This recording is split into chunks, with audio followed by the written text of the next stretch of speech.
Republic Kannada ಅತಿ ದೊಡ್ಡ ಮಸಲತ್ತನ್ನ expose ಮಾಡ್ತಾ ಇದೆ. ಧರ್ಮಸ್ಥಳ ವಿರುದ್ಧ ಕತೆಗಾರರು ಕಟ್ಟಿದ್ದ ಅತಿ ದೊಡ್ಡ ಷಡ್ಯಂತ್ರ, ಕಟ್ಟುಕತೆ ಎಲ್ಲವೂ ಕೂಡ ಈಗ ಬಹಿರಂಗ ಆಗ್ತಾ ಇದೆ. ಸುಪ್ರೀಂ ಕೋರ್ಟ್ಗೆ ಹೋಗಿದ್ದಾರೆ, ಅಲ್ಲಿ ಛೀಮಾರಿ ಹಾಕಿಸ್ಕೊಂಡಿದ್ದಾರೆ. ಅಷ್ಟಾದ್ರೂ ಬುದ್ಧಿ ಬಂದಿಲ್ಲ. ಅಲ್ಲಿ ಸುಪ್ರೀಂ ಕೋರ್ಟ್ನಲ್ಲಿ ಛೀಮಾರಿ ಹಾಕಿಸಿ ಅರ್ಜಿ ವಜಾ ಮಾಡಿ ಆದೇಶವನ್ನ ಕೊಟ್ಟಿರುತ್ತೆ. ಅದನ್ನ ಎಲ್ಲೂ ಕೂಡ ಬಹಿರಂಗಪಡಿಸದೆ ಸರ್ಕಾರಕ್ಕೆ ಮಣ್ಣೆರಚೋ ಕೆಲಸವನ್ನ ಮಾಡಿದ್ರ ಈ ಒಂದು ಗ್ಯಾಂಗ್ ಅನ್ನುವ ಪ್ರಶ್ನೆ ಈಗ ಉದ್ಭವ ಆಗ್ತಾ ಇದೆ. ದಕ್ಷಿಣ ಕನ್ನಡ ಜಿಲ್ಲೆಯ ಎಸ್ಪಿಗೂ ಕೂಡ ದೂರನ್ನ ಕೊಡ್ತಾರೆ. ಹಾಗಾದ್ರೆ ಇವರ ಮಸಲತ್ತೇನು? ಇದರ ಹಿಂದೆ ಇದ್ದಂತ ಉದ್ದೇಶ ಆದ್ರೂ ಏನು? ಇದನ್ನ ಷಡ್ಯಂತ್ರ ಅನ್ನೋದು ಇನ್ನೇನಬೇಕು? ಬುಡೆ ಗ್ಯಾಂಗ್ನ ಅತಿ ದೊಡ್ಡ ಮಸಲತ್ತು ಎಕ್ಸ್ಪೋಸ್ ಮಾಡ್ತಾ ಇದೆ ರಿಪಬ್ಲಿಕ್ ಕನ್ನಡ. ಧರ್ಮಸ್ಥಳ ವಿರುದ್ಧ ಕತೆಗಾರರ ಅತಿ ದೊಡ್ಡ ಮಸಲತ್ತು ಈಗ ಬಹಿರಂಗಗೊಂಡಿದೆ. ಸುಪ್ರೀಂ ಕೋರ್ಟ್ ಆದೇಶವನ್ನೇ ಮುಚ್ಚಿಟ್ಟಿದ್ರು ಯಾಕೆ? ಆ ಆದೇಶವನ್ನು ಅಲ್ಲಗಳೆದಿದ್ದು ಯಾಕೆ? ಆ ಆದೇಶದ ಪ್ರತಿಯನ್ನ ಮುಚ್ಚಿಟ್ಟು ಎಸ್ಪಿಗೆ ದೂರನ್ನ ಕೊಟ್ಟಿದ್ದು ಯಾಕೆ? ಸುಪ್ರೀಂಗಿಂತಲೂ ಎಸ್ಪಿಗೆ ದೂರು ಕೊಡೋದೇ ಹೆಚ್ಚಾಯ್ತಾ? ಧರ್ಮಸ್ಥಳ ವಿರುದ್ಧ ಷಡ್ಯಂತ್ರ ಮಾಡೋದೇ ಇವರಿಗೆ ಮುಖ್ಯವಾಯ್ತಾ? ಧರ್ಮಸ್ಥಳ ಹೆಸರನ್ನ ಹಾಳು ಮಾಡೋಕೆ ಷಡ್ಯಂತ್ರವನ್ನ ಮಾಡಿದ್ರ? ಧರ್ಮಸ್ಥಳ ಮುಳುಗಿಸೋ ಹುನ್ನಾರ ಮಾಡಿದ್ದ ಹಾಗಾದ್ರೆ ಈ ಬುರ್ಡೆ ಗ್ಯಾಂಗ್?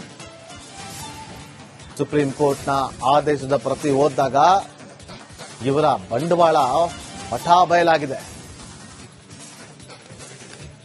PIL ಸಲ್ಲಿಕೆ ಆಗಿತ್ತು. ಸುಪ್ರೀಂ ಕೋರ್ಟ್ ಹೇಳದೇನು, ಇದು ಪಬ್ಲಿಕ್ ಇಂಟ್ರೆಸ್ಟ್ ಲಿಟಿಗೇಷನ್ ತರ ಕಾಣಿಸ್ತಾ ಇಲ್ಲ,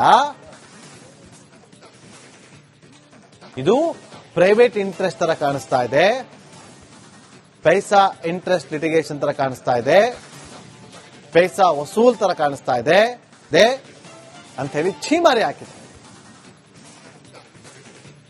ನೋಡಿ, ಇವ್ರು ಸಲ್ಲಿಕೆ ಮಾಡಿದ್ದು PIL, ಅರ್ಜಿ ವಜಾ ಮಾಡಿದಂತ ಸುಪ್ರೀಂ ಕೋರ್ಟ್ ಇದೆಲ್ಲವನ್ನ ಕೂಡ ಪ್ರಸ್ತಾಪ ಮಾಡಿದೆ. ಈ ಬುರ್ಡೆ ಗ್ಯಾಂಗ್ನ ಮಸಲತ್ತು ಏನು ಅನ್ನೋದು ಈಗ ಜಗತ್ ಜಾಹೀರಾಗ್ತಾ ಇದೆ. ಇವರ ಉದ್ದೇಶ ಏನಾಗಿತ್ತು ಹಾಗಾದ್ರೆ? ಈ ಒಂದು ಆದೇಶವನ್ನ ಮುಚ್ಚಿಟ್ಟು ಇವರ ಬೇಳೆಕಾಳನ್ನ ಬೇಯಿಸ್ಕೊಳ್ಳೋದೇ ದೊಡ್ಡ ಇಂಪಾರ್ಟೆಂಟ್ ಆಗಿತ್ತ ಇವರಿಗೆ? ಕಾನೂನಾತ್ಮಕವಾದಂತಹ ಹೋರಾಟ ಮಾಡಬಹುದಿತ್ತು. ಆ ಪಿಟಿಷನರ್ ಯಾರು ಅನ್ನೋದೇ ಅಲ್ಲಿ ಬಹಿರಂಗಪಡಿಸಿಲ್ಲ. ಆ ಆದೇಶದಲ್ಲಿದೆ 1994ರಿಂದ 2005 ನಡುವೆ ನಡೆದಿರುವ ಅನೇಕ ಸಾವುಗಳ ಬಗ್ಗೆ ತನಿಖೆ ಆಗಬೇಕು ಅಂತೇಳಿ.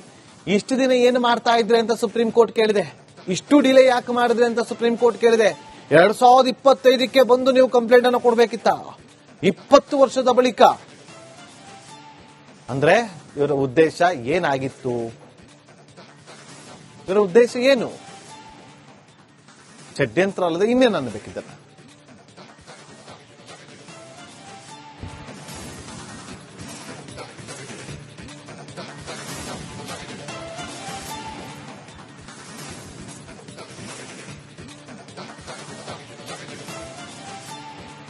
ಮೇ ತಿಂಗಳಲ್ಲಿ 5ನೇ ತಾರೀಕು ಸುಪ್ರೀಂ ಕೋರ್ಟ್ನಲ್ಲಿ PIL ಅರ್ಜಿ ವಿಚಾರಣೆ ನಡೆಯುತ್ತೆ. ಅವತ್ತೇ ವಜಾ ಮಾಡುತ್ತೆ ಸುಪ್ರೀಂ ಕೋರ್ಟ್.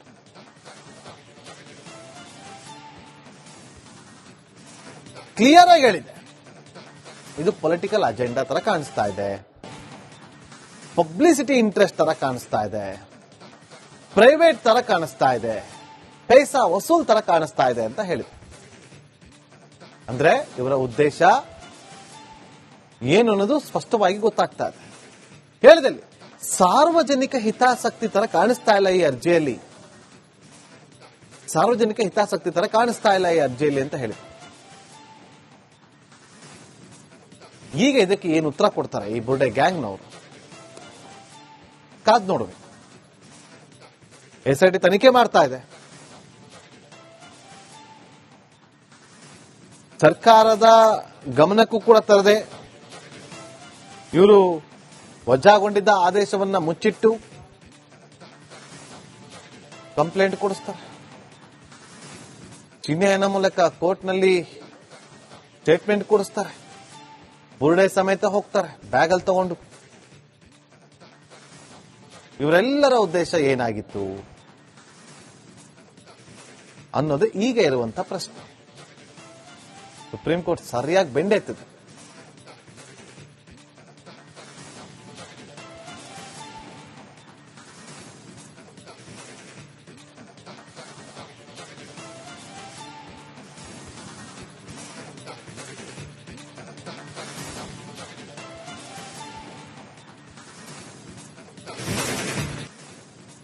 ಪೊಲಿಟಿಕಲ್ ಇಂಟ್ರೆಸ್ಟ್ ತರ ಕಾಣಿಸ್ತಾ ಇದೆ.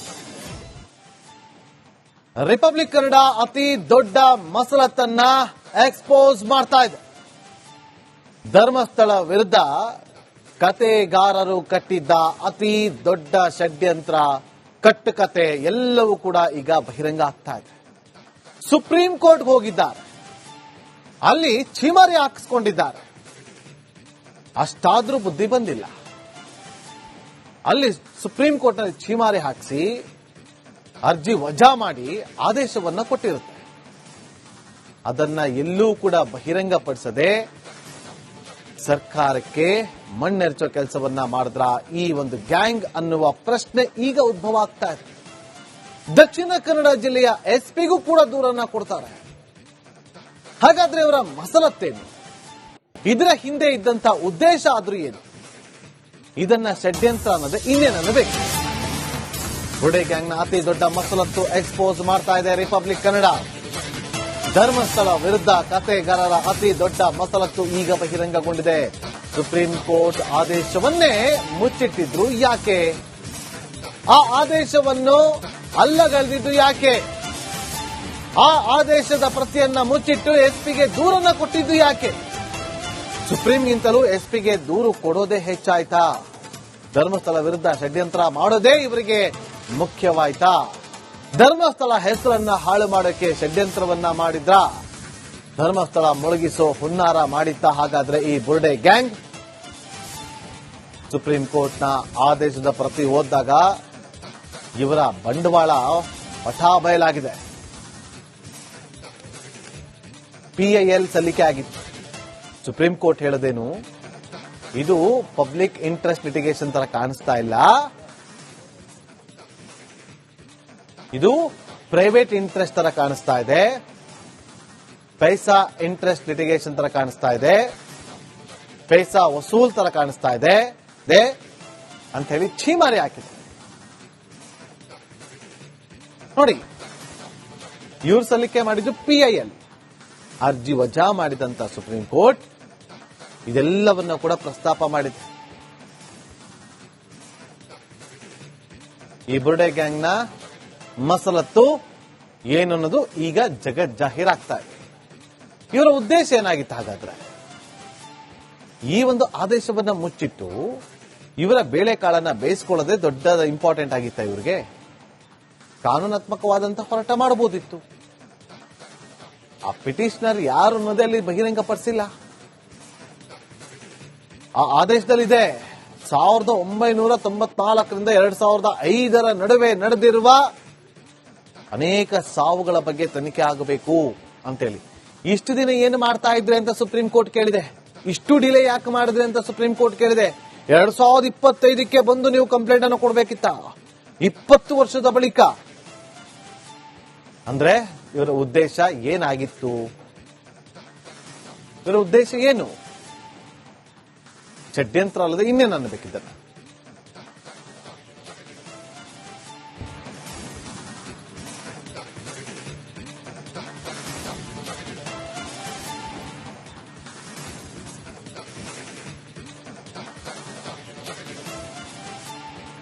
ಮೇ ತಿಂಗಳಲ್ಲಿ 5ನೇ ತಾರೀಕು ಸುಪ್ರೀಂ ಕೋರ್ಟ್ನಲ್ಲಿ PIL ಅರ್ಜಿ ವಿಚಾರಣೆ ನಡೆಯುತ್ತೆ. ಅವತ್ತೇ ವಜಾ ಮಾಡುತ್ತೆ ಸುಪ್ರೀಂ ಕೋರ್ಟ್.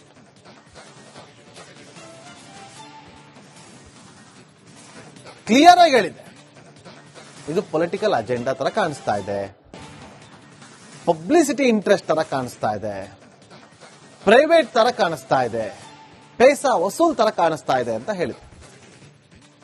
ಅಂದ್ರೆ ಇವರ ಉದ್ದೇಶ ಏನು ಅನ್ನೋದು ಸ್ಪಷ್ಟವಾಗಿ ಗೊತ್ತಾಗ್ತಾ ಇದೆ. ಹೇಳಿದಲ್ಲಿ ಸಾರ್ವಜನಿಕ ಹಿತಾಸಕ್ತಿ ತರ ಕಾಣಿಸ್ತಾ ಇಲ್ಲ ಈ ಅರ್ಜಿಯಲ್ಲಿ. ಸಾರ್ವಜನಿಕ ಹಿತಾಸಕ್ತಿ ತರ ಕಾಣಿಸ್ತಾ ಇಲ್ಲ ಈ ಅರ್ಜಿಯಲ್ಲಿ ಅಂತ ಹೇಳಿ. ಈಗ ಇದಕ್ಕೆ ಏನು ಉತ್ತರ ಕೊಡ್ತಾರೆ ಈ ಬುರ್ಡೆ ಗ್ಯಾಂಗ್ನವರು ಕಾದ್ ನೋಡ್ಬೇಕು. SIT ತನಿಖೆ ಮಾಡ್ತಾ ಇದೆ. ಸರ್ಕಾರದ ಗಮನಕ್ಕೂ ಕೂಡ ತರದೆ ಇವರು ವಜಾಗೊಂಡಿದ್ದ ಆದೇಶವನ್ನ ಮುಚ್ಚಿಟ್ಟು ಕಂಪ್ಲೇಂಟ್ ಕೊಡಿಸ್ತಾರೆ.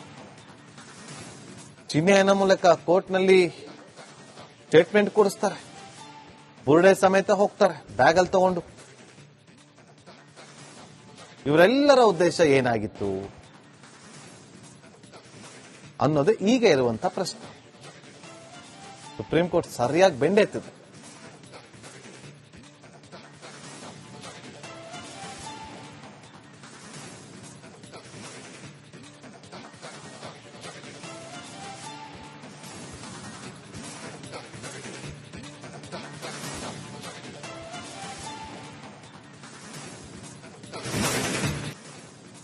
ಪೊಲಿಟಿಕಲ್ ಇಂಟ್ರೆಸ್ಟ್ ತರ